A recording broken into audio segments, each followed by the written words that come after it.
अस्सलाम वालेकुम दोस्तों, आज हम बात करेंगे टैबलेट नाइस के बारे में। इस वीडियो में आपको बताया जाएगा कि टैबलेट नाइस को किन सूरतों में इस्तेमाल कर सकते हैं, इसके फ़ायदे क्या हैं, इसके आपको क्या साइड इफ़ेक्ट्स हो सकते हैं, इसको खाने का तरीका क्या है।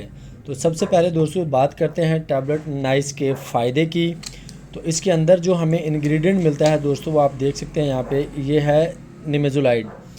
निमेज़ोलाइड एक non steroidal anti inflammatory drug है जो ज़ख़म और किसी चोट में होने वाले दर्द में काम आती है। इसके अलावा जोड़ों में सूजन के साथ दर्द का होना, बुखार के साथ जिस्म दर्द होना, इसमें इसका बहुत अच्छा रिज़ल्ट आपको दोस्तों मिल सकता है। इसके अलावा माहवारी या पीरियड के होने वाले दर्द में ये बहुत मुफीद है। ये इसके फ़ायदे हो गए दोस्तों। और इसके साइड इफ़ेक्ट्स की बात करें तो वैसे तो ये मेडिसिन सेफ़ टू यूज़ है, इसके बहुत कम साइड इफ़ेक्ट्स होते हैं और बहुत ही कम लोगों में देखने में आते हैं।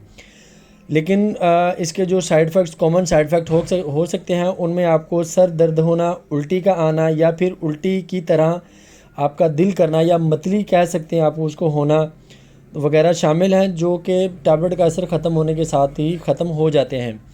इसकी डोज़ की बात करें तो इसकी एक गोली को आप दिन में 2 दफ़ा इस्तेमाल कर सकते हैं, यानी सुबह और शाम। दर्द ज़्यादा होने की सूरत में इसका आप दिन में 3 दफ़ा भी इस्तेमाल कर सकते हैं, यानी सुबह, दोपहर और शाम में। तो और 12 साल से जो छोटे बच्चे हैं वो इसका इस्तेमाल हरगिज़ नहीं कर सकते। और सेकेंडली वो लोग जिनको गैस्ट्रिक अल्सर हो या स्टमक में कोई ज़ख़म वगैरह हो तो वो इसका हरगिज़ इस्तेमाल ना करें। तो ये थी एक छोटी सी वीडियो नाइस टैबलेट के बारे में। उम्मीद करता हूँ ये वीडियो आपको पसंद आई है तो इसको लाइक करें, चैनल को सब्सक्राइब करें और आपसे फिर मुलाकात होगी एक नेक्स्ट वीडियो में। तब तक कि आप अपने प्यारों का ख्याल रखिएगा। अल्लाह हाफिज़।